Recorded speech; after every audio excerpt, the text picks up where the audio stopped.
الحمد لله والصلاة والسلام على محمد بن عبد الله النبي الأمي وعلى آله وصحبه وسلم ومن سار بسيره وأهتدى بهديه إلى يوم سنقوم أمام رب العزة والجلال. يا أيها الذين آمنوا اتقوا الله حق تقاته ولا تموتن إلا وأنتم مسلمون.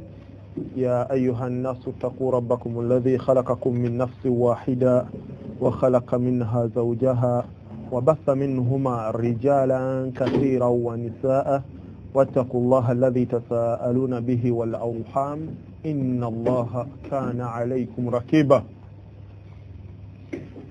أبرغان أبي تيبوا السلام عليكم ورحمة الله وبركاته. tusaba Allah subhanahu wa ta'ala atusonyiwe ebyonono byaffe era tumusaba agulewo ebifuba byaffe tubenga tutegeera bulungi obusiraamu okubukolerako n'okubuyigiriza abantu abalala bonna tubeerenga tutuuka ku kiyama nga tuli abantu abasiimiddwa era nga naffe tusiimye omutonzi waffe subhanahu wa ta'ala. Amiina. Naam, tuli mu nnaku kati twayingidde mu nnaku 10 ez'omwezi gwa Dhulhijja. Omwezi guno gwakitiibwa nnyo mu ddiini y'Obusiraamu. Omwezi guno kinajjukirwa bulungi nti gwe mwezi gwe tukoleramu hijja, ne tugenda okulamaga e Makka okukola emikolo egya hijja. Gwe musomo gwe nabadde ngenda okusomesaako wabula nti olw'obwetaavu bwe nalabawo nga bw'amaanyi nnyo ate nga buli ku daily basis,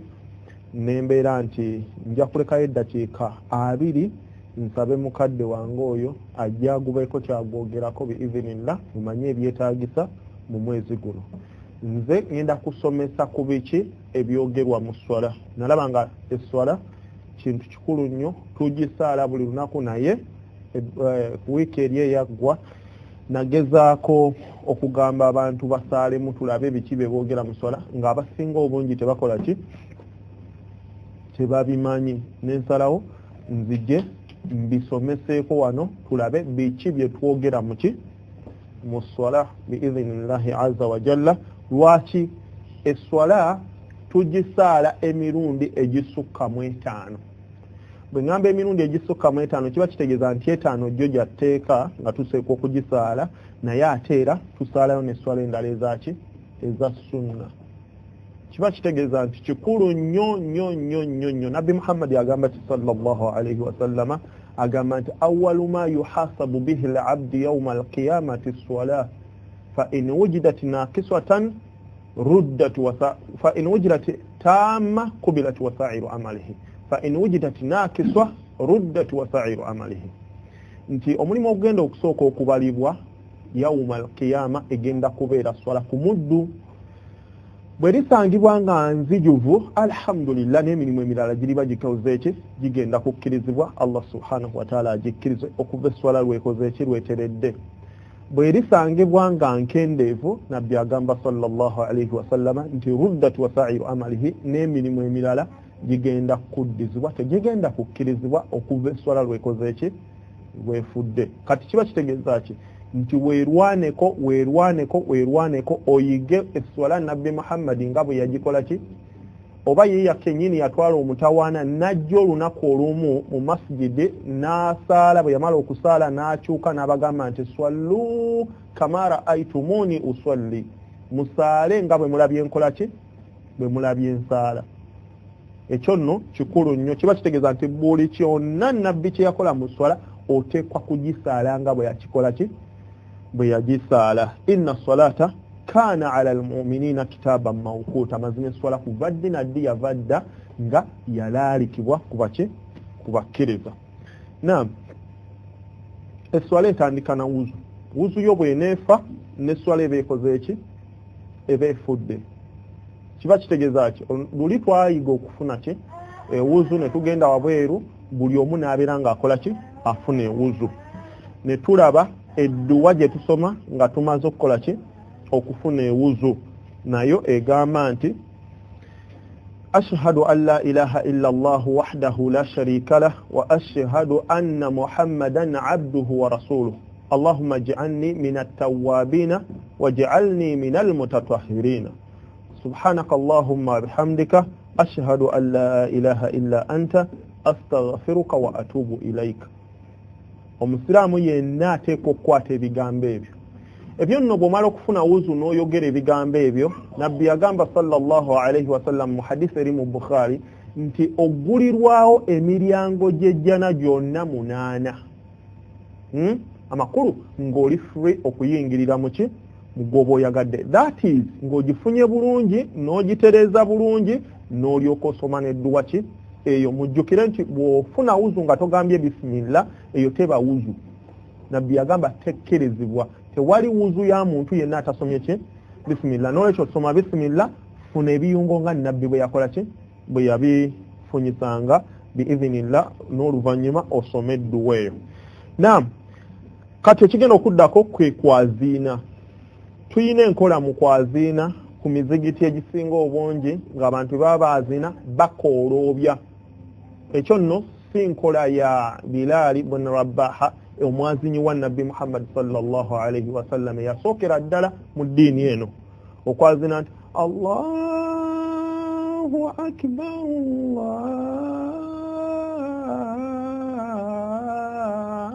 Allah zisobola na kutuusaayo okujjako nga nsizaamu ne ku mukka Allahu akbar eyo enjaziina eyo si ntuufu tashhadu an la ilaha illa Allah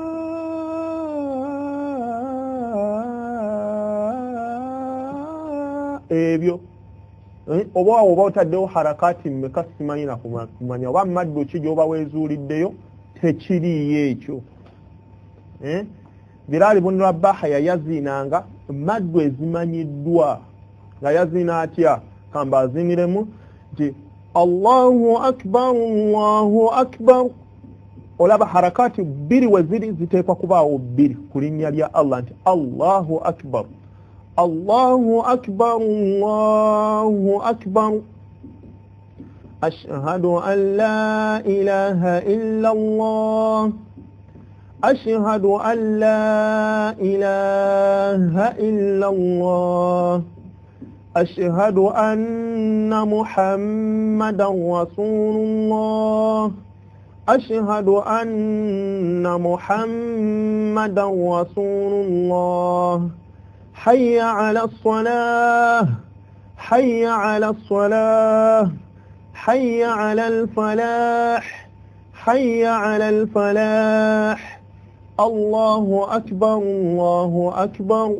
La ilaha illa Allah olungoma z'okwaziina ebyokolobyo ebyo banna tuddeyo ku sunna za Muhammad sallallahu alayhi wa sallam bwe bulungamu nga bwe yatugamba nti wa khayral hadi hadi Muhammad obulungamu obusinga okuba obulungi bwe bwani bwe bwa Muhammad n'okukima esswala bw'otyo kima esswala biidhinillah okukima esswala okwaziina kuisobola okuba kwa mirundi 3 kino nakyo mukimanyi okwazina kwa mirundi ng'emeka 3 waliwo Bilal ibn Rabah lwe yayazinanga n'agamba nti Allahu akbar Allahu akbar Allahu akbar Allahu akbar ashhadu an la ilaha illa Allah ashhadu an la ilaha illa Allah ashhadu anna Muhammadan rasulullah ashhadu anna Muhammadan rasulullah naddamu nga atumbudde kati ku ddoboozi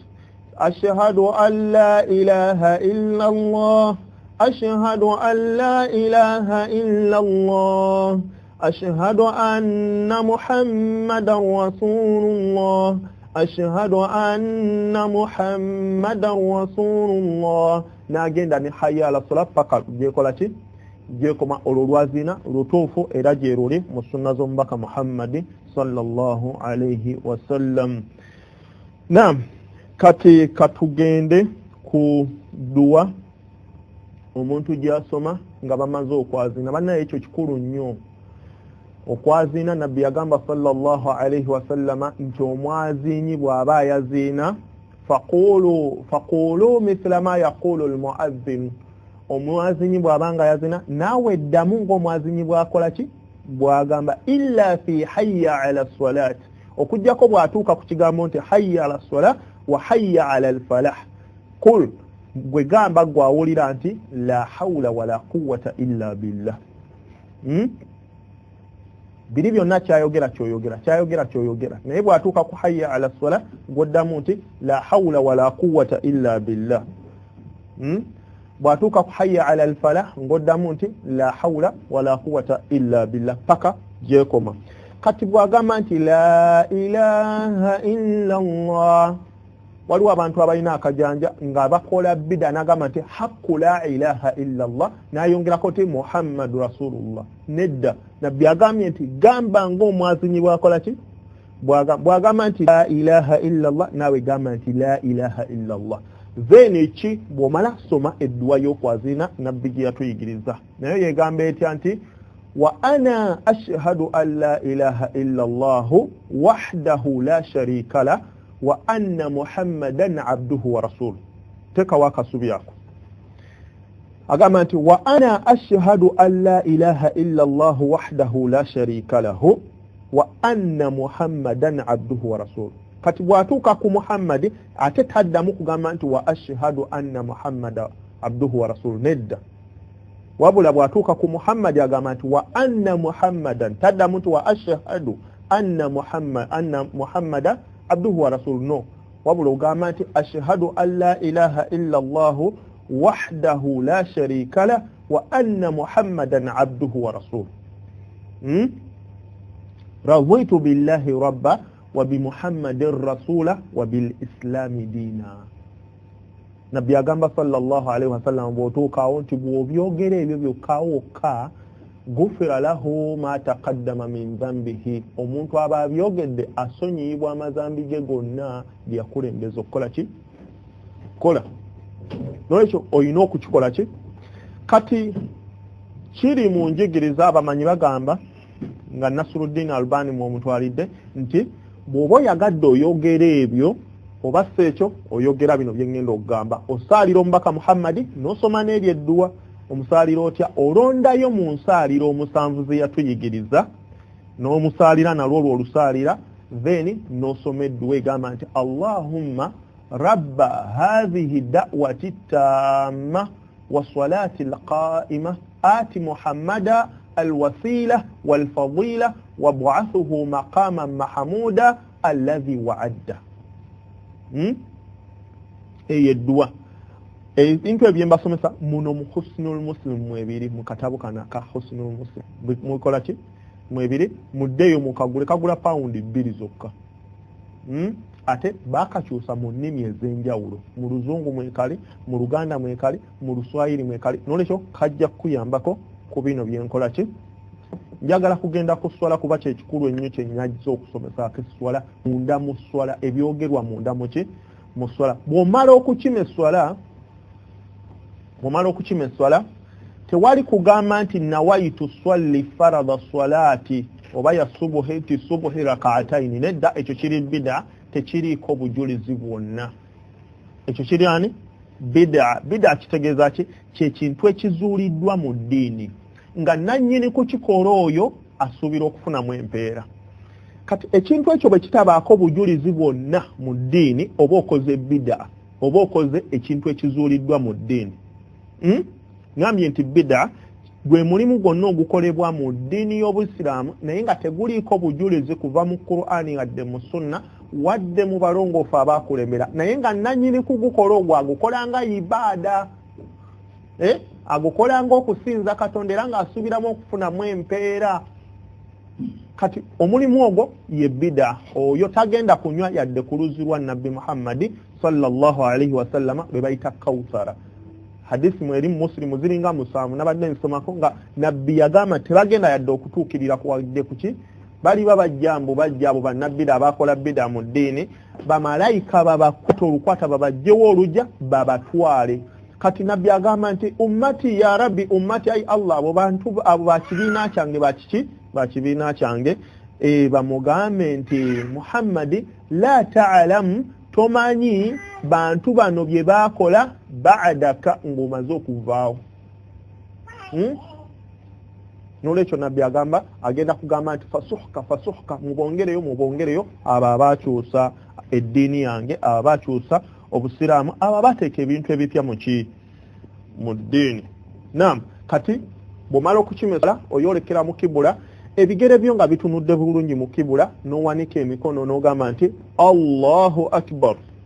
Emikono tugizinga tutya? Kino ekintu kino ekisibiro oba ekisekeseke kiteekwa okuba nga kikwataganye n'ekiki n'ekisekeseke. Ekisekeseke nga kikwataganye naki n'ekisekeseke. Emikono tugizinga ng'ekisekeseke kikwataganye naki n'ekisekeseke, ng'omukono guno ekibatu kino kikutte wano awasibirwa essaawa. Nolekyo mwekyo mukyegendereze, naye waggulu nga giri waggulu mu kifuba, giri waggulu ki amakulu. Ebibatu biteekwa kuba waggulu wa bukokola. Ebibatu biteekwa kuba waggulu waki, tebiteekeddwa kuba ku leveemu n'enkokola zo, wabula zambukako waggulu waki. Ebibatu bibeera waggulu wa bukokola, amakulu obukokola nga buli eno wansi, nga emikono ogitadde mu kifuba, kisekeseke ku kisekeseke. Noleta takbiratul ihram, eyina endeeta ssatu gy'ozireetamu. Takbiratul ihram, amakulu takbira eggulawo esswala. Either ogamba nti Allahu akbar nga bw'owanika n'emikono,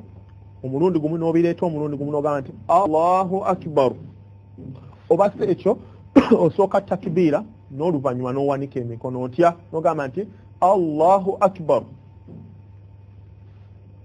n'owanika emikono. Oba si ekyo osooka kuwanika mikono then takbira ne followinga oluvannyuma n'ogamba Allahu akbar. Mukitegeera bulungi? Nolekyo awo muteekewo essira. Kati bw'omala ekyo ozzaako kye bayita du'aul istiftah. Du'aul al-istiftah, edduwa eggulawo esswala, eggulawo edduwa gye bayite eggulawo. Makulu bw'ogamba takbiratul ihram, then edduwa gy'osooka okugguzaawo nakyo nga kye kisumuluzo ky'esswala, amakulu yeggulawo okusaalako. Edduwa ezo ziwerako, ziringa 5 oba 6 oba kusukkamu. Naye kati mu zo tozisoma zonna, wabula olondamu emu ku zo n'okola ki n'osoma. Mu biyungo bino bwe tunaaba tuyiga ebiyungo bino tujja kulonda engaye emwemu, edduwa emwemu gye tugenda okukola ki okusoma. Endala alhamdulillah ojjazeenoonyeza ozibeere ng'ozikola ki oziyiga. Naam, bwe kinaaba kyetaagisiza okuyigawo 2 mu kiyungo biizinillah nakyo tujja kukola ki kukiyigawo. Bwe kinaaba kyetaagisiza kuyigawo emu gye tujja okuyigawo. Naam, hadisi esookera ddala eva ku Abu Sa'id al-Khuduri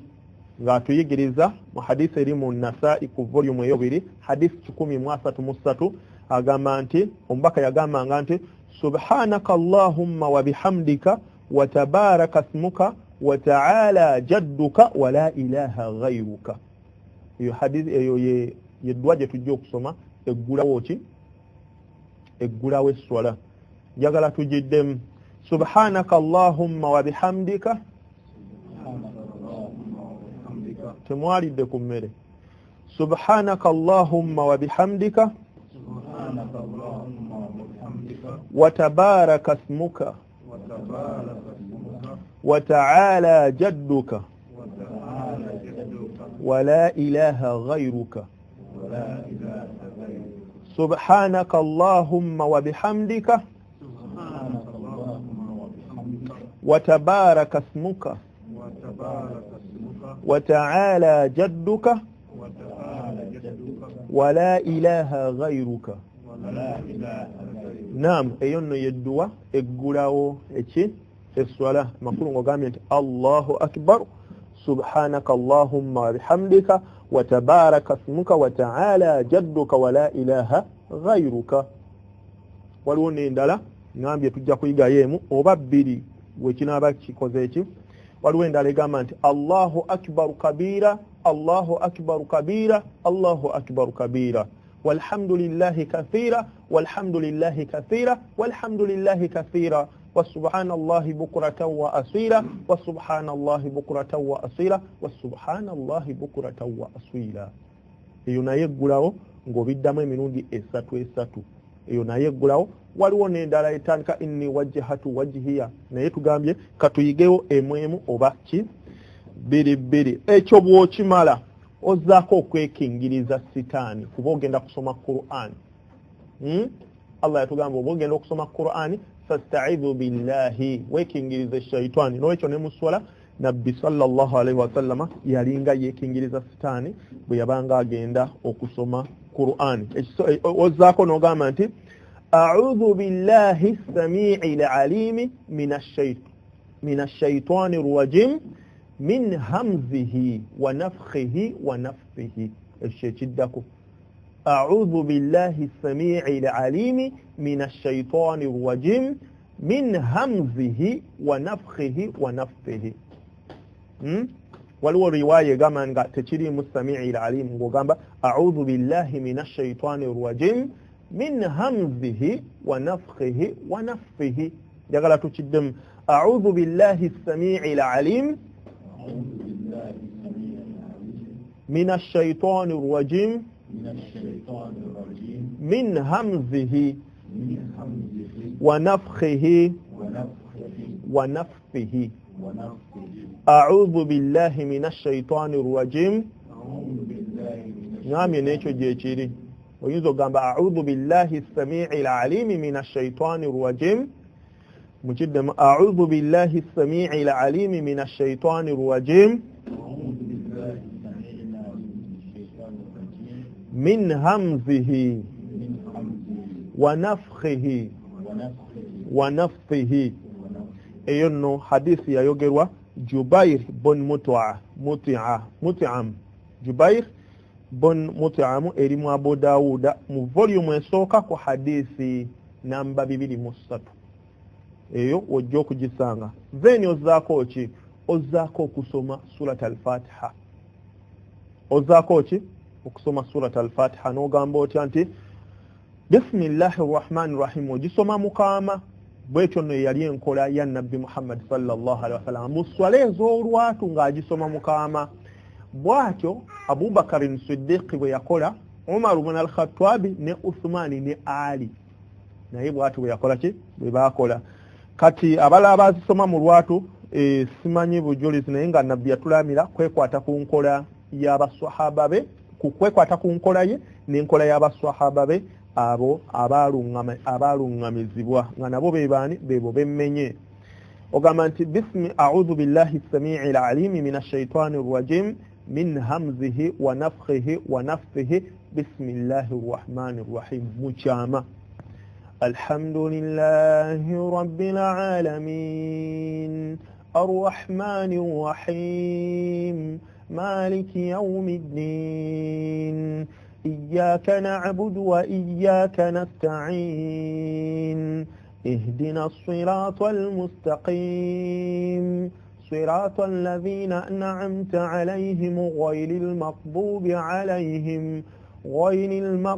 عليهم ولا الضالين آمين نعم kakati okuddamu nti amiina baimaamu abasinga mbwaddamu nti wala llaalin n'alekera abantu mbubo bakole ki baddemu si bwe kityo bwe kiri wabula nabbi yatugamba sallallahu alaihi wasallama nti amiina ya imaamu bwe yeegatta n'ey'abagoberezi yeegatta n'ey'abamalayika katonda n'abasonyiwa amazambi gammwe gonna tamula kikulu nnyo kiba kitegeeza ki nti ono imaamu alina okuddamu nti ani amiina wabula bw'abanga addamu nti amiina tetumulinda mbw amale kumalayo tamala kumalayo wabula tuwulira kasatandika nti nga naffe tulyoka tukola ki tujoyiningirawo nga naffe tuddamu nti amiin wabula ate tetumusooka kuba abantu abamu balina enkola nti imaamu bw'amala nga ffe tuddamu nti amiina tumulinda be patient by friend tumulinda n'asooka akola ki n'agamba nti nenaffe ne tulyoka tutandika ne tuddamu awo nti amiina ne tumujoyininga then ne bamalayika eyaffe yejoyininga eri waggulu ne bamalayika ababa basaala Allah n'atusonyiwa ffenna amazambi gaffe. Naam.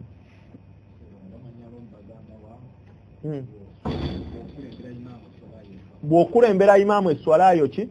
efa kiba kifaanagana ng'era okumusooka mu biyungo kasita okulembera imaamu mu kugamba amiina esswalayo abamanyi abamu bagamba nti ekola ki n'olwekyo weegendereze toddamu mangu nti amiina tumanyi nti oyagala nnyo okuddamu nti amiina kirungi nnyo okuddamu nti amiina kuba edduwa bw'oweesabira edduwa oba eyiyo oba etaliyo ng'ogisabira musiraamu mulala bw'otagamba nti amiina ssebo oyinza obutaanukulwa nakyo kikulu nnyo. Oli mu swala toli mu swala olina okugamba nti amiina oba weesabidde nti ayi Allah nkusaba ompe kino era olina okugamba nti ki amiina. Kati eyawano mu swala tulinda imaamu n'agamba nti naffe ne tulyoka tumugoberera tomulinda kumalayo okitegeera. Naam, ekyo bwe kiggwa tuzzaako ekitundu ekirala kyonna mu Qur'an. Bwe kiba nga yentandikwa y'essuula olina okusoma bisimillah naye nga mukyama. Essuula yonna bw'oba ng'osoma essuula yonna oba qul huwallahu ahad bwetyo bwetandika kiba kitegeeza olina okusoma bisimillah naye mukyama then n'obeera nti okutama. Kati nabbi bwe yamalanga okusoma nabbi yabanga n'ensirika bbiri mu swala wano nga yakagamba nti Allahu akbar ng'akyasoma edduwa eno gye twalabye subhanaka allahumma bihamdika mukyama wa tabaraka smuka wa ta'ala jadduka wa la ilaha ghayruka. N'olusirika olulala ng'amaze okusoma surat al-Fatiha ng'azizzaako n'essuula endala ng'agenda okukutama. Awo wennyini ng'agenda okukutama yasirikangamu katono then n'agamba nti Allahu akbar n'agenda ku maviivi. Kati kikolemu katono katusome bismillahir rahmanir rahim qul huwallahu ahad Allahu samad lam yalid wa lam yulad wa lam yakul lahu kufuwan ahad. Allahu akbar osirika muki katono. Kati mu abayangwiriza okusooka imaamu olwokuba omanye essula imaamu gy'asomye n'otaana emikono sitoota emikono oba osoose imaamu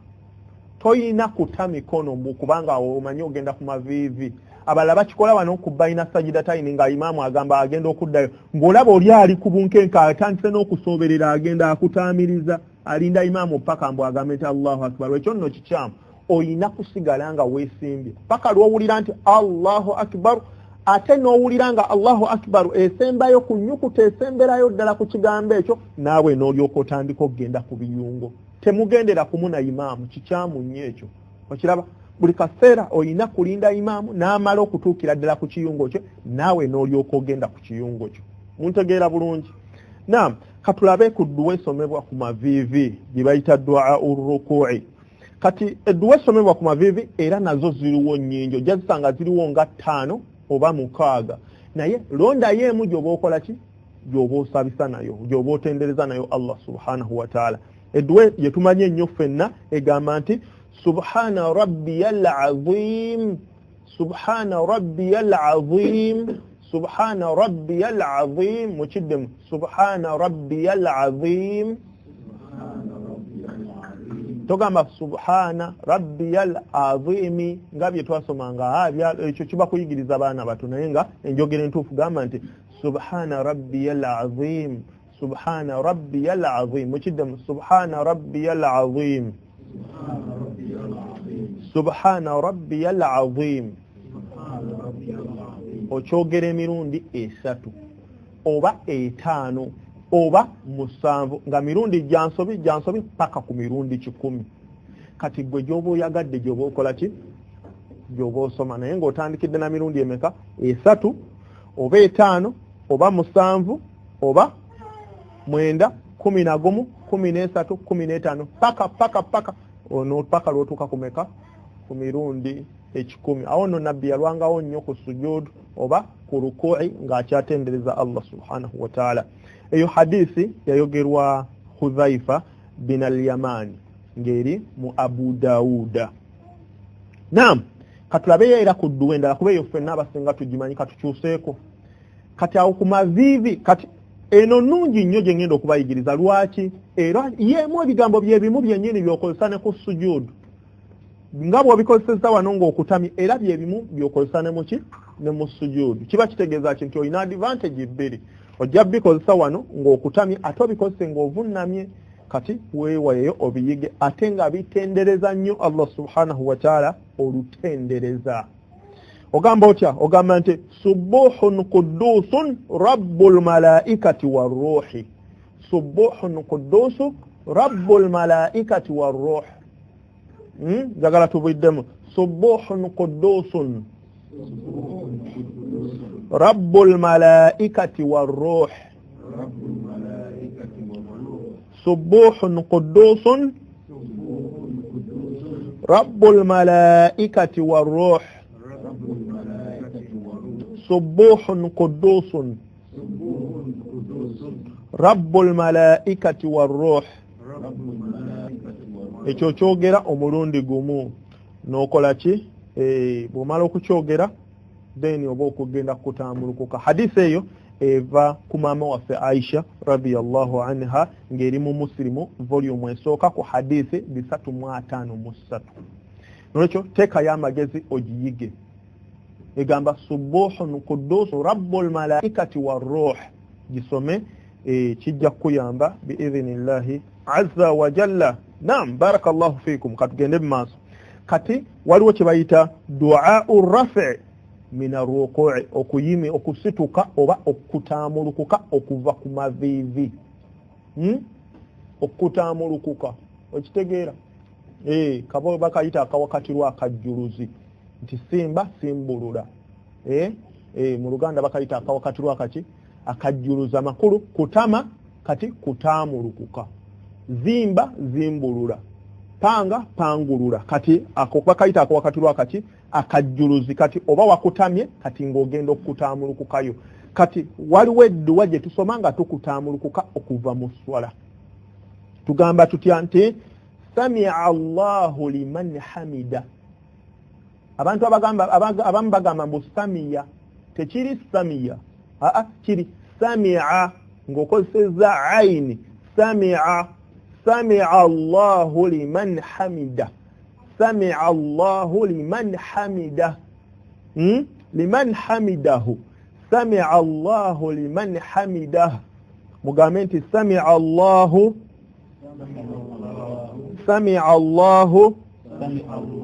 liman hamidah banga asindika eno ng'ofundikira nti kuba waliwo ha'u ebagita ha'u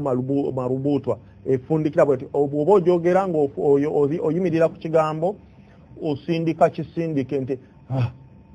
sami'a Allahu liman hamidah sami'a Allahu liman hamidah. Naam, kati nozzaako edduwe ekigambo ekirala ekigamba nti rabbana walakal hamdu hamdan kathira tayyiban mubarakan fihi. Waliwo era enjogera nga ssatu era ezikozesebwa naye nagambye tujja kulondayo lumu lwe tujja okukozesa ffe wano. Sami'a Allahu liman hamidahu rabbana walakal hamdu hamdan kathira tayyiban mubarakan fihi. Mubarakan waliwo ate ekyongerako ekigamba nti waliwo sahaba yakyogera nabbi bwe bamala okusaala n'abuuza ani akyongeddeko n'agamba nti nze n'agamba ndabye bamalayika 30 nga buli omu alwana yaba akikola ki yaba akiwandiika akiripoting mu maaso gani ga Allah subhanahu wa ta'ala. Kyeyongerako kigamba nti rabbana walakal hamdu hamdan kathira tayyiban mubarakan fihi mubarakan alayhi kama yuhibbu rabbuna wa yarullah.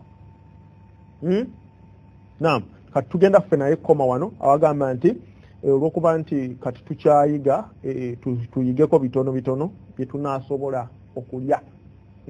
Omuzungu agamba never bite off more than you can chew. Toluma byotajja kusobola kumalawo. Sami'a Allahu liman hamida mudem rabbana walakal hamdu hamdan kathira طيبا مباركا فيه سمع الله لمن حمده ربنا ولك الحمد حمدا كثيرا tayyiban mubarakan fihi eyo nno hadithi yayogera sahaba ayitibwa Rifaa bun Zurqi. Rifaa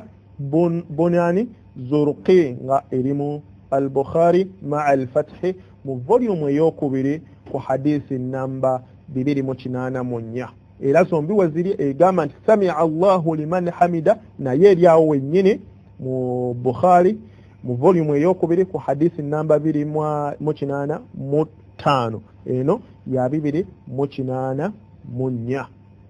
egamba nti rabbana walakal hamdu hamdan kathira tayyiban mubarakan fihi. Katulabe naam bwovaawo olagawa ogenda kati kuvunnama dua usujud ogenda kuvunnama kati ogamba nti Allahu akbar nokkirira mwegendereza okuyimuka ng'ogamba nti Allahu akbar ng'okkirira wadde ng'oyimukayo okugenda okukimerako endala era togamba mbu Allahu akbar no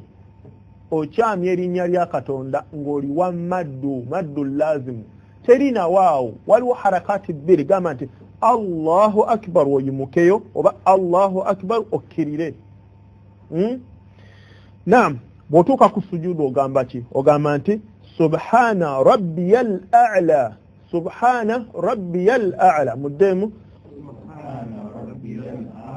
okyogera emirundi esatu oba emeka etaano oba musanvu oba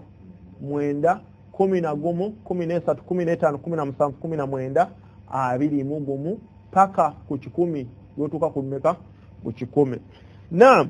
kati oba tokozesezza ekyo okozesa kiri kye twagambye ekigamba kitya subuhun qudusun rabbul malaikati wa ruh. Ogamba otya subuhun qudusun rabbul malaikati wa ruh. Era hadithi eri wali Muslim volume 1 ku hadithi namba 353 mu Muslim. Naam katulaba ataki ekirala ekiddako waliwo kye bayita du'aul aljalsati baina sajidatayn. Waliwo eddwa gy'osoma wakati w'envunnama ebbiri. Wakati w'envunnama ki ebbiri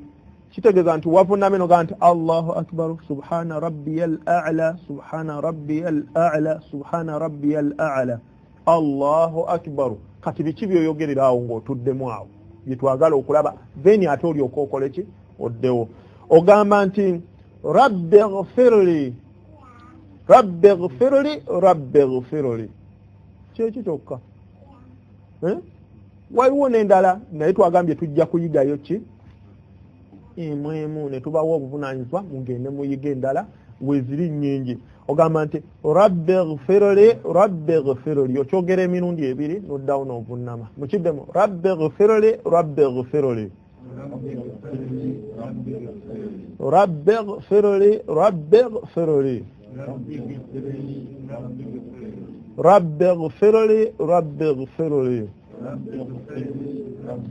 eno hadisi era nayo yayogerwa Huzaifatu bun al-Yamani mu Abu Dawud volume esooka ku hadisi namba 231. Naam kati noddayo era n'ovunnama mugamba ebigambo bye tugambye subhana rabbiyal a'la kati bw'omala oddayo n'oyimuka n'ogamba nti Allahu akbar noddayo waggulu okukimalaka ey'okubiri. Otandikirawo ng'okimiraka ey'okubiri otandikirawo kasitoga nti Allahu akbar otandikira kuki kati mbuuza otandikira kuki otandikira kuki otandikira ku a'udhu billahi minash shaitanir rajim kuba ogendera kusoma ki Qur'an a'udhu billahi as-sami'il 'alim minash shaitanir rajim min hamzihi wa nafthihi wa nafthihi bismillahir rahmanir rahim muchama then nositula eddoboozi bwe banga kalugambe swala ya subuhi noga nti alhamdulillahi rabbil alamin nokomawo ng'okola byonna bye tuva okukola ki okuyiga ku biyunga ebyaki ebyenjawulo mukitegedde. Naam kati tugenze ku tahiyatu tugenze ku ki ku tashahhudu. Naam, tugenza ku tashahhudu ogamba otya ng'oli mu tashahhudu muwulize bulungi nnyo ogamba nti attahiyatu lillahi wassalawatu wattayyibatu assalamu ala nabiyyi wa rahmatullahi wa barakatuhu. السلام علينا وعلى عباد الله الصالحين أشهد أن لا إله إلا الله وأشهد أن محمدا عبده ورسوله. يجب التشهد. نعم kati waliwo ebitabo bingi biwandika nga ugamba nti attahiyatu lillahi wassalawatu wattayyibatu assalamu alayka ayyuha nabiyyi wa rahmatullahi wa barakatuhu paka jekoma kiri kiti ekyo bannaye. Naam, waliwo hadith eva ku ibn Mas'ud, Abdullah ibn Mas'ud, mujukire nti nabbi yatulamira koyo sahaba nti oyo ibn Mas'ud kyabanga abagambye mu kitwalenga era mu kikkirizenga. Oyo nno yayingiranga mu maka ga nabbi sallallahu alaihi wasallam ng'omwana owawaka, amakulu ng'afuluma ng'ayingiranga bw'akoze eki bwayagadde. Oyo ibn Mas'ud sahaba mukulu nnyo mu ddiini eno y'Obuyisiraamu. Agamba ki? Agamba nti allamani rasulullahi sallallahu alayhi wasallama wakaffi baina kaffayhi tashahhudu kama yuallimuni surati min alquran. Agamba nti yanjigiriza omubaka wa Katonda sallallahu alayhi wasallama nga njigiriza tashahhudu nga gyoli nti nga bwe yanjigirizanga ki essura mu sura za Qur'an. Naye mu kiseera ekyo we yanjigiriza engalo zange oba ebibatu byange byali wakati w'ebibatu bye. Kitegeeza nti yali atudde ng'amutunuulidde, amakulu nga nabbi amukutte bw'ati mu mikono gye gyombiriri bw'ati leeta bw'ati bw'ati ng'amuyigiriza nti attahiyatu lillahi ng'onaddamu nti attahiyatu lillahi wassalawatu wattayyibatu assalamu nga bw'atyo bw'akola ki? Agamba nti yanjigiriza nga gy'oli nti anjigiriza ki sura zaki za Qur'ani ng'anjigiriza ki ng'anjigiriza tashahhudu. Yangamba nti gamba bw'oti nti attahiyatu lillahi wassalawatu wattayyibatu assalamu alayka أيها النبي ورحمة الله وبركاته. السلام علينا وعلى عباد الله الصالحين أشهد أن لا إله إلا الله وأشهد أن محمدا عبده ورسوله. باتو النبي ويانجيريزا صلى الله عليه وسلم okusomanga tahiyatu. Agamba hadithi nge efundi ayongera masa agamba nti wa huwa baina dhaharanaina wa huwa baina dhaharanaina. Ekyo nno yakinjigiriza era twakikolanga ng'akyali mulamu aye waali. Ekyo twakikolanga okusoma bwe tutyo nga naye akyaliwo nga buki ali naffe. Falamma kubidwa kulna, bwe yamala okuvaawo oba bwe yamala okufa ne tugamba bwe tuti nti assalamu yaani ala nabiyyi. Twagambanga nti assalamu ala nabiyyi wa rahmatullahi wa barakatuhu. Njagala kukitangaza bulungi nti yamuyigiriza era baagambanga naye kennyini yagambanga nti assalamu alayka ayyuha nabiyyi.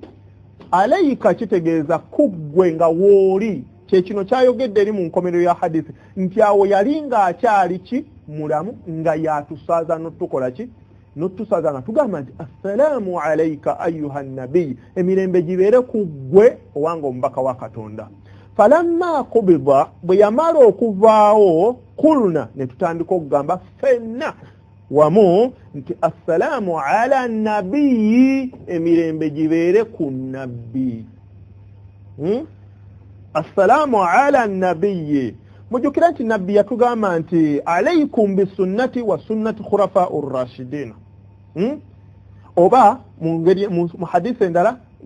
yagamba nti abantu bokka okuwona omuliro, yagamba nti ebibiina byonna ebigenda okwawukana kulluha finnaari, byonna byakuyingira ki muliro illa wahidatun, okujjako akabiina ki kamu ne bamubuuza nti wamanhum ya rasulallah bebaani n'agamba nti alladhina ala mithli ma ana alayhi wa ashabi beba abalibeera kwekyo kyendiko enkola yange sunna yange wa ashabi ne basahaba bange okiraba kati enkola y'abasahaba gye bakola oluvannyuma lw'okuvaawo kwa nabbi yagyogerako ti nayo mugikolenga ki mugikkirizenga nolwekyo bakyusa ne bagamba nti bwe yali ng'akyali mulamu nga tugamba nti assalaamu alayka naye bwe yamala okuvaawo ne tutandika okugamba nti assalaamu ala nabiyyi wa rahmatullahi wa barakatuhu nolwekyo tugamba tutya tugamba bwe tuti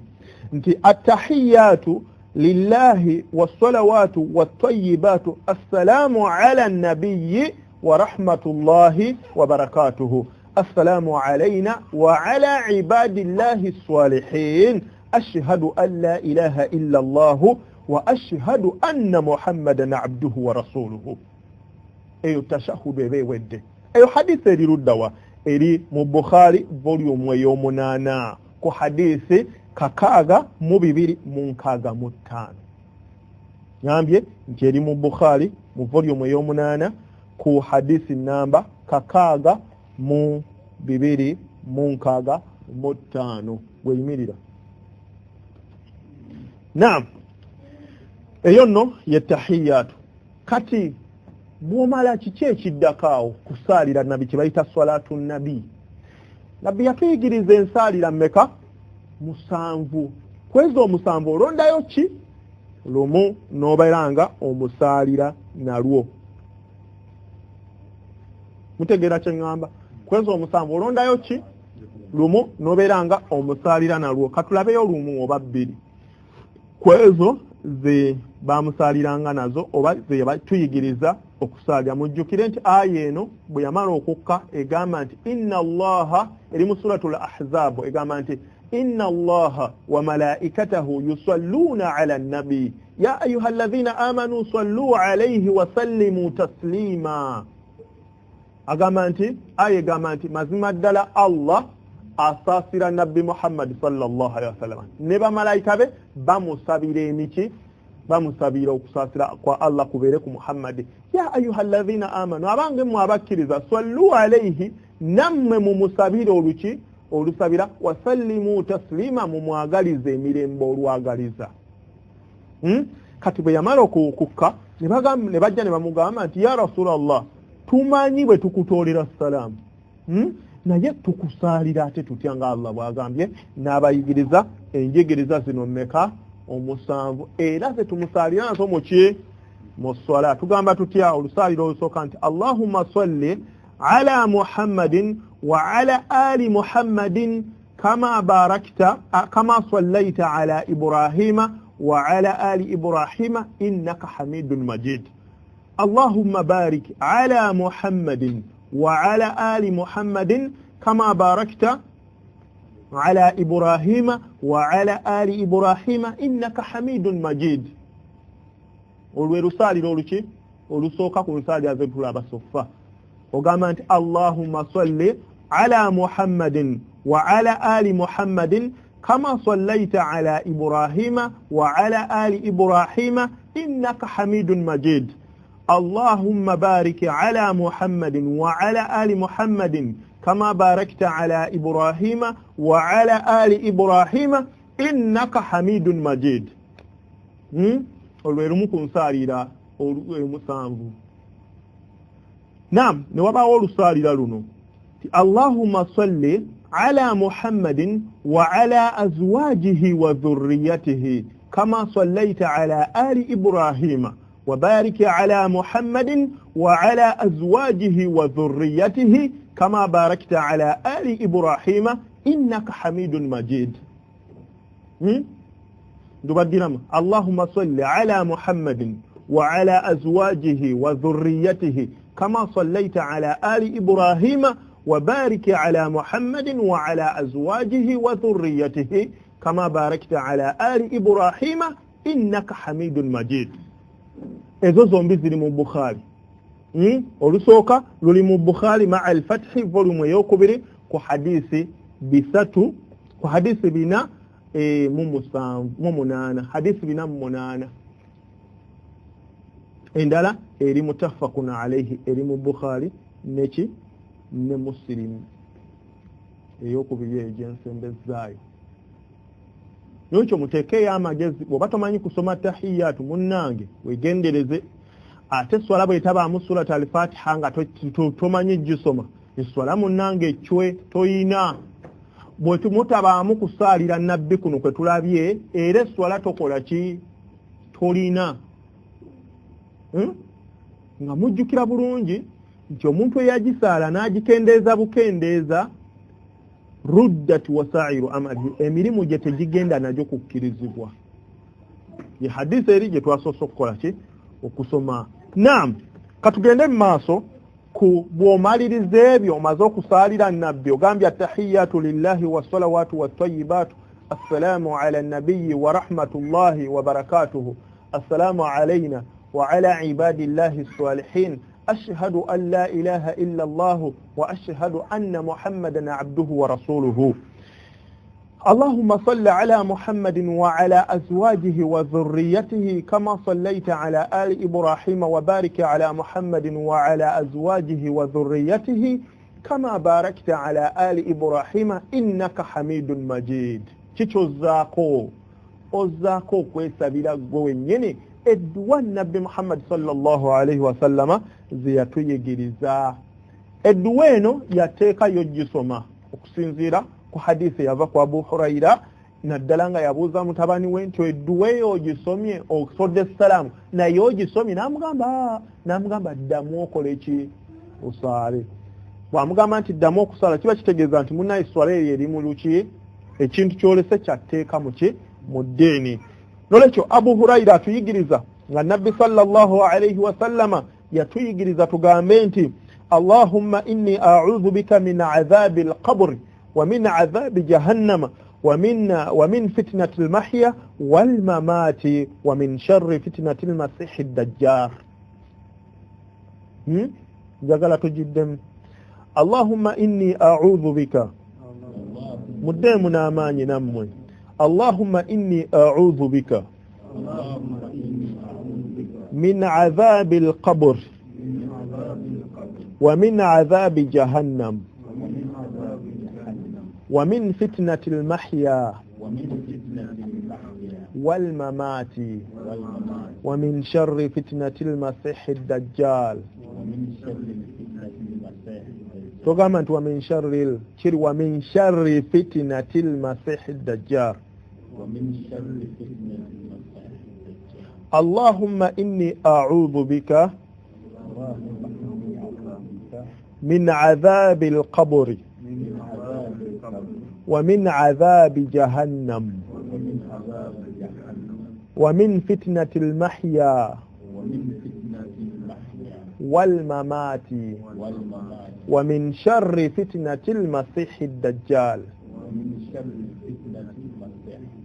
eyo no hadisi eri mu Bukhari volume eyokubiri ku hadisi namba 12 hadisi namba meka 12 mwegendereza ebigambo ebyo bwomala nozaako edduwa endala nga dduwa ki ogamba nti Allahumma hasibuni hisaban yasira eyo nedduwa nkulu nnyo nti ayi Allah nkusaba ombala olubala oluki olwangu Aisha yabuuza nabbi sallallahu alaihi wasallam nti otegeeza ki Katonda okubala olubala olwangu n'agamba nti ye Katonda okukwata sayiro lwe noddira bw'otyo nga bw'okola olugalo bw'oti bwe kir n'akuwa sayiro yo n'ogenda n'oyingira ejjana Allahumma muddemu nti Allahumma hasibuni hisaban yasira Allahumma hasibuni hisaban yasira bwati just agira bugizi bwati nga bwogira olugalo olusajja eno waggulu ku mpapula n'akukwasa ekitabo kyo nti genda oyingira ejjana yasira hisaban yasira Allahumma hasibuni hisaban yasira muddemu Allahumma hasibuni hisaban yasira nedduwa endala mpitirivu weesabire edduwa era osomerawo nabbi ze yayigiriza ng'eruwa ng'ogamba nti allahumma inni as'aluka aljannata wa a'udhu bika minan nar allahumma inni as'aluka aljannata wa a'udhu bika minan nar bw'omala n'otoola salaamu n'ogamba nti assalamu alaykum wa rahmatullah assalamu alaykum wa rahmatullah mukitegedde bulungi olwo oba ogaddewo esswala kati waliwo kye bayita adhikaaru ba'da salaami min as-salaati waliwo ebigambo bye twogera ebyokujjukira Katonda nga twakamala okutoola ki salaamu kino nakyo mukiyige waliwo adhikaaru ze tusoma ng'omaze okugamba nti assalamu alaykum wa rahmatullah assalamu alaykum wa rahmatullah naam tugamba ki ekisookera ddala ogamba nti allahu akbar oyo nno ibuni abdullah ibuni umaru bw'atyo bwe yagamba nti namanyanga nti esswala ya nabbi efundikidde bwe nawuliranga ng'aleese eki sahaba ali ibuni umaru oba ibuni abbas bw'atyo bwe yagamba abdullahi ibuni abbas eno mu nkola y'obusiraamu bw'owuliranga nga bagambye bugambi nti ibn abbas oba ibn umar oba ibn mas'ud kiringa ekiri automatic nti erinnya lye libeerani abdullahi bwekityo bwe kiri nti bw'owulira nti ibn umar omanya erinnya lye yani abdullahi agamba oyo ibn abbas abdullahi ibn abbas tinamanyanga nti esswala ya nabbi ekoze eki efundikidde kasita nawuliranga nti allahu akbar abantu bonna ne baddamu nga batumaze okugamba nti assalamu alaykum wa rahmatullah assalamu alaykum ne mpulira amaloboozi agavaamu oluvuufumo ng'olw'enjuki nga bagamba nti allahu akbar kitegeeza ekyo okyogera muki mu lwatu ekyo bw'okimala ogamba nti astaghfirullah mukiddemu nti astaghfirullah ekigambo ekyo tekiri mbu astaghfirullahi kiri astaghfi okozesa fi astaghfirullah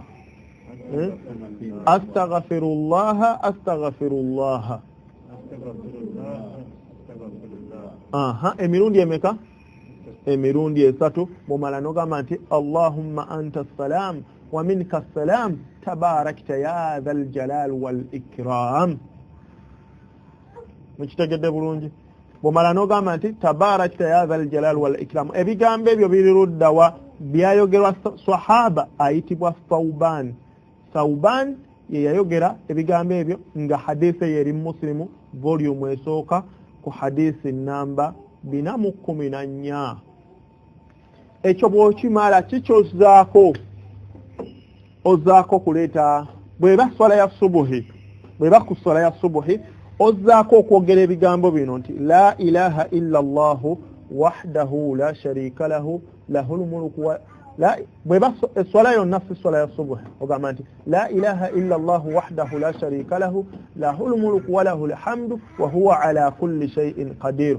اللهم لا مانع لما أعطيت ولا معطي لما منعت ولا ينفع ذا الجد منك الجد ekyo kyogera ku buli swala ng'omaze okugifundikira n'ogamba allahu akbar astaghfirullah allahumma anta assalam wa minka assalam tabarakta ya dhal jalal wal ikram لا إله إلا الله وحده لا شريك له له الملك وله الحمد وهو على كل شيء قدير اللهم لا مانع لما أعطيت ولا معطي لما منعت ولا ينفع ذا الجد منك الجد ebyo nno bw'obimala then n'olyoka osoma waliwo dhikiri endala mpitirivu obungi bwe baswala ya subuhi oba magaribi oleeta ekigambo kino ekiri kyetugenda okuyiga emirundi 10 la ilaha illa allahu wahdahu la sharika lahu lahul mulku wa lahul hamdu yuhyi wa yumitu wa huwa ala kulli shay'in qadir ogamba otya la ilaha illa allahu wahdahu la sharika lahu lahul mulku wa lahul hamdu yuhyi wa yumitu wa huwa ala kulli shay'in qadir emirundi emeka 10 ku subhi awo ng'okyatudde awo tonnaba kukyuka awo ng'okyatudde tonnaba kukola ki kukyuka w'obisomera ku subuhi. Kakati abagoberezi mmwe kino mukiyige nakyo nti mmwe abagobereza abatudde emabega bamaamuuma abatudde emabega abava okusaala ne imaamu temuva mu bifo byammwe nga imaamu tannakyuka kukola ki kubatunuulira. Imaamu amala kukyuka n'agamba salaamu alaikum wa rahmatullah salaamu alaikum wa rahmatullah mumulinde paka lwanakyuka abatunuulire. Naawe imaamu asaazizza abantu tukubiriza oleke kaluubiriza bantu bw'obanga obasaazizza mala ekigere ekisaana okole ki okyuke obakole ki obatunuulire then batandika okusituka mu bifo byabwe bakole ki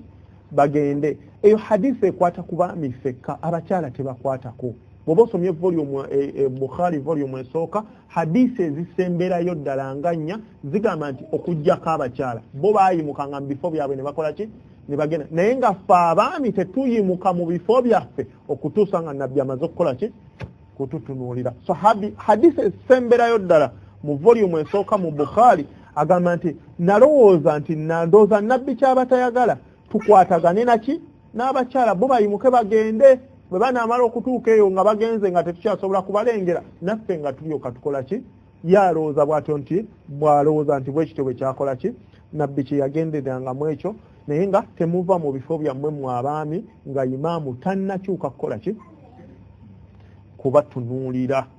Naam waliwo ne zikiri endala nnyingi nga ki gamba nti subhanallahi walhamdulillahi wallahu akbar subhanallahi walhamdulillahi wallahu akbar ekyo kireta emirundi 33 kiba kitegeeza nti bw'ogamba nti subhanallahi walhamdulillahi wallahu akbar bw'obigatta byonna wamu ng'okikoze emirundi 33 byonna bikola emirundi 99 kati n'ofundikira n'omulundi bw'omala okukireeta emirundi 33 omulundi ogwandibadde ng'ogwa 34 kwe kugamba nti la ilaha illa allahu wahdahu la sharika lahu lahul mulku wa lahul hamdu wa huwa ala kulli shay'in qadir. Okireeta subhanallahi walhamdulillahi wallahu akbar emirundi 33 then bw'omala okireeta 33 n'ogamba nti la ilaha illa allahu wahdahu la sharika lahu lahul mulku wa lahul hamdu wa huwa ala kulli shay'in qadir. Mbakubiriza okukwata ekigambo ekyo kubanga ojja kisanga mu zikiri mpitirivu obungi zikiri y'omukatale zikiri y'okwebaka zikiri y'okuzuukuka ekiro mu ekiri zikiri ya wano mu ekiri zikiri ya gundi mu ekiri ekigambo ekyo la ilaha illa allahu wahdahu la sharika lahu lahul mulku wa lahul hamdu wa huwa ala kulli shay'in qadir. Ojja kukisanga nga kyeyongerwako ebigambo ebirala naye nga mu ekiri nekyeyongerwako ebirala naye nga mu ekiki mu ekiri. N'ekyo mbakubiriza muteekeyo amagezi mu kukiyiga. Naam kati ku swala ya asri wogamba nti la ilaha illa allahu wahdahu la sharika lahu lahul mulku wa lahul hamdu wa huwa ala kulli shay'in qadir emirundi 10 toteekamu nti yuhyi wa yumitu. Wabula waliwo riwaaya eri mu Nasaa'i egamba nti okiteekamu n'oyongerako n'ekigambo ekigamba nti yuhyi wa yumitu biyadihi lkhayri wa huwa ala kulli shay'in qadir. Egamba nti ne ku subuhi okiteekamu nti yuhyi wa yumitu biyadihi lkhayri ne ku asri okiteekamu nti yuhyi wa yumitu biyadihi lkhayri ne ku magharibi okiteekamu nti yuhyi wa yumitu biyadihi biyadihi lkhayri. Naye nga ntuufu nga teriiko ki mutawaana kati kyoba okoze kyoba osobodde oyina varayate either okugamba la ilaha illa allahu wahdahu la sharika lahu lahul mulku wa lahul hamdu yuhyi wa yumitu wa huwa ala kulli shay'in qadir. Oyina varayate nnene nnyo ekitegeera beeranga osoma obulungi obukirimu tetugenda butunulira naye nga buyitirivu buli musiraamu yandibadde abukola ki abwettanira. Bw'omala ekyo zaako ayatul kurusi eri mu surati Bakara aya namba 255. Ani agimanyi? Ogimanyi ayatul kurusi eri mu surati Bakara aya ya 255 egamba nti Allahu la ilaha illa huwa al-hayyul qayyum لا تأخذه سنة ولا نوم له ما في السماوات وما في الأرض من ذا الذي يشفع عنده إلا بإذنه يعلم ما بين أيديهم وما خلفهم ولا يحيطون بشيء من علمه إلا بما شاء وسع كرسيه السماوات والأرض ولا يؤوده حفظهما وهو العلي العظيم. Nabbi yagamba kweyo aya nti kastomalo gisoma oluvannyuma lw'esswala eya farava bwe tewali kikugaana kuyingira jjana okuggyako okufa. Abaffe buli muntu teyandyagadde okuyingira ejjana. Kasita kukusanga wonna we kukusanga ng'omaze ogisoma oluvannyuma lw'esswala eya farava jjana butereevu. Nabbi bw'ati bw'agambye sallallahu alayhi wa sallam beeranga wettanira okukola ki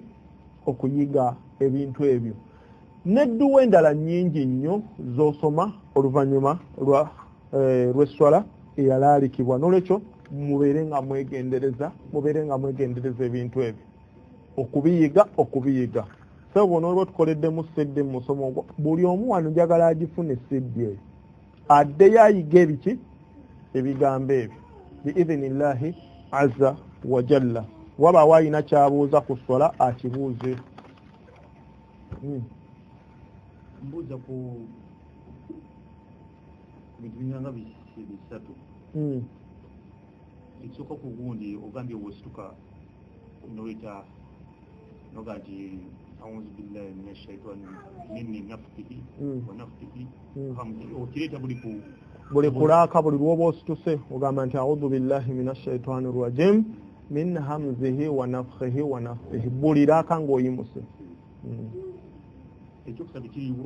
kyokuba ekiri wakati w'oyawulira olwo ogamba nti mutawunkaka mumusanga nti bagamba nti ashhadu an la ilaha illa allah min ashhadu an la ilaha illa allah. Kati ogamba nti ashhadu an la ilaha illa allah n'agambye nti ashhadu an la ilaha illa allah byombi bituufu. Lwaki agambye nti ashhadu an la ilaha illa allah eno ennyukuta aba agyogedde naye ng'asimbise ensimbike nti ashhadu an la ilaha illa allah, naye ate oli aba agyatuulidde ddala nti ashhadu an la ilaha illa allah wa ashhadu anna muhammadan abduhu wa rasuluhu. Weeri era baagiwandiikawo era weeri, naye nga mu kwogera okyogera bwotyo nti ashhadu an la ilaha illa allah. Kati tolaba ku linnya lya allah tugamba nti allah naye nga kweriho allahu, naye nga bw'oba oyogera ogamba nti allah oba ashhadu an la ilaha illa allah.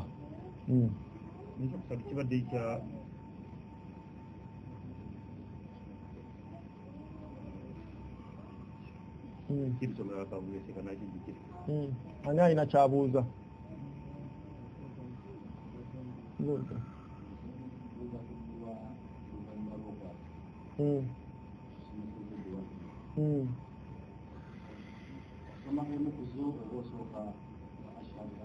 Abamanyi abamu bagamba nti osoma zonna nti ogisoma zonna, naye ng'omumanyi omukugu bwe tumanya aliwo olwaleero Nasruddin Albani kugamba waba atadde essira naffe wetuteeka ki essira, kuba yasinga banne bonna okumanya.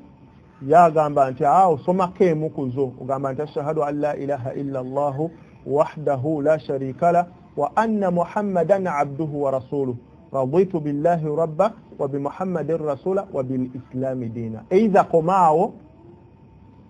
obassa ekyo ku mulundi omulala ojja gamba nti kunkwazina okwesswala endala okozesa ate olulala bw'oti okyenjinga nogamba nti allahumma salli ala muhammadin n'omusaalira n'omala nogamba allahumma rabba hadhihi da'wati tamma wassalati alqa'ima ati muhammad alwasila walfadila wab'athuhu maqaman mahmuda alladhi wa'adda.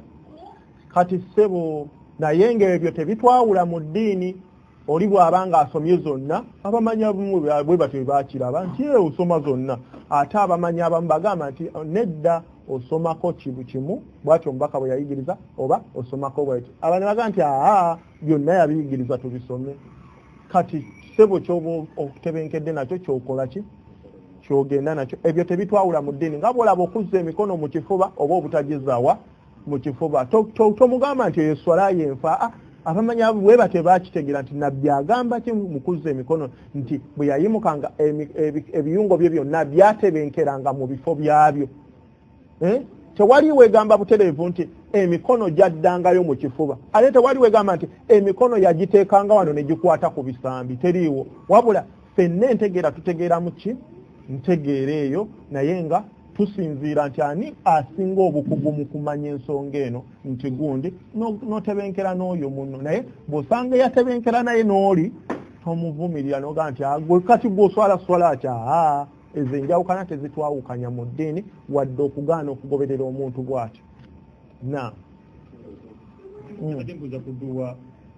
egaliziyi zosoma ngo maze kusoma atafiriya waludde egamba nti bismillah bakum kataba kamu gawaga nti oyinza okusomedwa nga nti rabbana atina fid dunya hasanatan wa fil akhirati hasanatan wa qina adhaban nar wa adhaban jahim oyingira kunga bwezigenda naye kigatamu muswala watu ekyo sikimanyi wabula zemmanyi zezo nabbi ze yayigiriza eziri mu husnul muslimu zokka zemmanyiiko ekyo simbadde sikimanyi wange wabula kino nakyo nkyerabidde bw'obanga oli ku sujuudu kastomalo gamba nti subhana rabbiyal a'la subhana rabbiyal a'la subhana rabbiyal a'la kati zakedduwazo naye mu luwarabu zakedduwazo buli kizibu kyo kyonna kyoyagala saba Allah subhanahu wa ta'ala oba tokimanyi genda owommanyi omugani jagalanga kusabanga kino bwe nti mu swala yange nga nvunnamye akubuulire bakyogera mu luwarabu okikole ki lwaki nabbi yatugamba nti muyitirize edduwa nga muvunnamye wansi mazima omuntu aba nnyo kumpi ne Allah subhanahu wa ta'ala okukira ebintu byonna aba nnyo kumpi nnyo nani ne Allah subhanahu wa ta'ala nolekyo muyitirize ki edduwa ani yasoosozza obadde obuuza yanguwa sobuuza mu luzungu oba mu luganda ng'oyanguwa ekikwanguye bw'oba osoma dduwa ki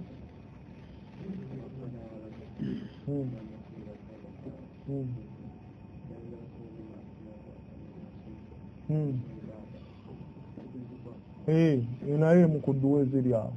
era ojja gisanga mu husnul muslim nagambye tuyigirizaako ezimu endala mujja kukola risaaki muzikole ki muziyige naye nga dduwa nnyingi nnyo awo zosomerawo kasita ova ku ruku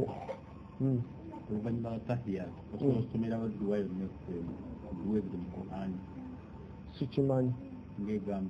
sikimanyi kuba ne bw'onoojogera sikimanyi oba osomerawo dduwa ku zirimu eziri mu Qur'an sikimanyi wabula nkimanyi nti ku sujuudu osobola ogisomawo tewaawula eziro eza Qur'an oba ezitali za Qur'an ezizo oba ezitali nabbi ze yayigiriza oba zaatayigiriza gwe leeta edduwa zo ng'ovunnamye awo twaweebwa olukusa naye muki mu luwarabu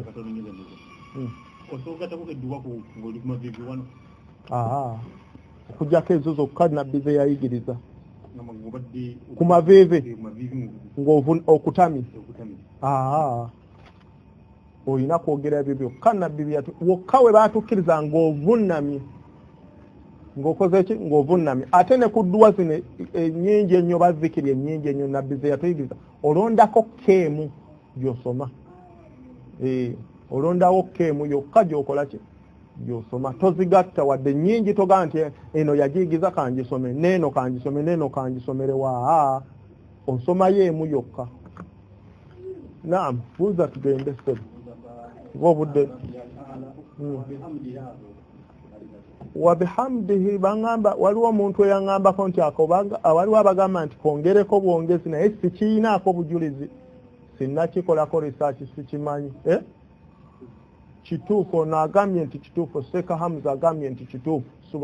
kati kyenali mmanyi nti bw'osalawo okugamba ekyo nti subhana rabbiyal a'la wa bihamdihi oba subhana rabbiyal azim wa bihamdihi bw'oba osazeewo kyogera okoma ku mirundi 3 kyokka ate kiri kyo bw'oba okomye nti subhana rabbiyal a'la ekyo kyosobola okugenderera nakyo si bwe kiri ekyo bwe kityo bwe kyembadde mmanyi ku nsonga eyo wabula kali ke baayongerako nti ono aŋŋambye nti kituufu bwe kiba nga kituufu kati genda n'enjigiriza eyo naam سبحان الله والحمد لله ولا إله إلا الله والله أكبر ولا حول ولا قوة إلا بالله العلي العظيم ربنا لا تؤاخذنا إن نسينا أو أخطأنا ربنا ولا تحمل علينا إسرا كما حملته على الذين من قبلنا ربنا ولا تحملنا ما لا طاقة لنا به واعف عنا واغفر لنا وارحمنا أنت مولانا فانصرنا على القوم الكافرين اللهم صل على محمد وعلى أزواجه وذريته كما صليت على آل إبراهيم وبارك على محمد وعلى أزواجه وذريته كما باركت على آل إبراهيم إنك حميد مجيد ربنا آتنا في الدنيا حسنة وفي الآخرة حسنة وقنا عذاب النار يا مقلب القلوب ثبت قلوبنا على دينك برحمتك يا خير الراحمين اللهم إنا نسألك خشيتك في الغيب والشهادة برحمتك يا خير الراحمين اللهم صل وسلم وبارك على محمد بن عبد الله النبي الأمي وعلى آله وصحبه وسلم آمين السلام عليكم ورحمة الله نبا غامبيه انت